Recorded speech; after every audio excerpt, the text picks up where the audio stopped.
Hello friends, welcome to Banu's kitchen recipes. வாங்க இன்னைக்கு நம்ம கிருஷ்ண ஜெயந்தி ஸ்பெஷல் அவுல் பாயசம் செய்கிறத பார்க்க போகிறோம். இப்போ தான் ஃபஸ்ட் டைமாக எங்கள் சேனலை பார்க்குறீங்கன்னா மறக்காமல் சப்ஸ்கிரைப் பண்ணி ஐகான் பட்டன் மேலே ப்ரெஸ் பண்ண மறந்துடாதீங்க. வாங்க ரெசிபி செய்ய ஆரம்பிக்கலாம். பேனில் நெய் ஆட் பண்ணிக்கோங்க. நெய் சூடானவுடனே முந்திரியை ஆட் பண்ணிக்கோங்க. முந்திரியை லைட்டாக ஃப்ரை பண்ணுங்கள். திராட்சையை ஆட் பண்ணிக்கோங்க. இதையும் ஃப்ரை பண்ணி ஒரு பிளேட்டில் எடுத்து வச்சுக்கோங்க. ஒரு கப் அவுல் அதே நெய்யில் ஆட் பண்ணிக்கோங்க. இதையும் ஃப்ரை பண்ணிக்கோங்க. உங்களுக்கு லைட்டாக பொரிஞ்ச மாதிரி வரும் இந்த அவுல். இந்த அளவுக்கு அவுலை வறுத்துருங்க. திக்கான 1/2 லிட்டர் பால் ஆட் பண்ணிக்கோங்க. அப்போ தான் ரொம்ப டேஸ்ட்டாக இருக்கும். இப்போ கிளறிட்டு ஸ்டவ்வை லோ ஃப்ளேமில் வைங்க.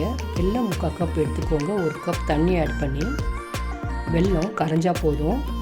இப்போ கிளறிட்டு வெல்லம் கரைஞ்சிடுச்சு. இதை எடுத்து ஓரமாக வச்சுருங்க. பொங்கி வரும்போது 1/2 ஸ்பூன் ஏலக்காய் ஆட் பண்ணிக்கோங்க. அவுல் சாஃப்டாக வேகிற வரைக்கும் பால்லே அவுல் வேகட்டும். இப்போ ஒரு அவுல் எடுத்து பாருங்கள், நல்லா சாஃப்டாக வெந்திருக்குது.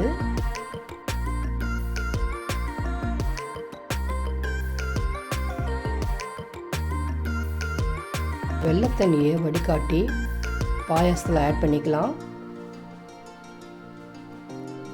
2 நிமிஷம் பாயாசத்தை லோ ஃப்ளேம்லேயே கொதிக்க விடுங்க.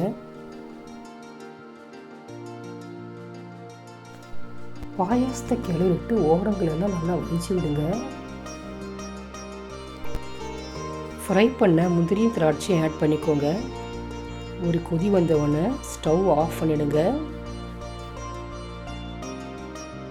இப்போ உங்களுக்கு தண்ணியாக இருக்கிற மாதிரி தான் இருக்கும். ஆறின பிறகு கொஞ்சம் கட்டியாயிடும். ஆறின பிறகு பாருங்கள், கொஞ்சம் கட்டி ஆயிடுச்சு. கிருஷ்ண ஜெயந்தி ஸ்பெஷல் அவுல் பாயாசம் ரெடி ஆயிடுச்சு. இந்த ரெசிபி உங்களுக்கு பிடிச்சிருந்தால் லைக் பண்ணுங்கள், ஷேர் பண்ணுங்கள், கமெண்ட் பண்ணுங்கள். எங்கள் சேனலை சப்போர்ட் பண்ணி சப்ஸ்கிரைப் பண்ண மறந்துடாதீங்க. அனைவருக்கும் கிருஷ்ண ஜெயந்தி நல்வாழ்த்துக்கள். இதே போல் அடுத்த ரெசிபியில் உங்களை அனைவரும் பார்க்கலாம் ஃப்ரெண்ட்ஸ். பாய்.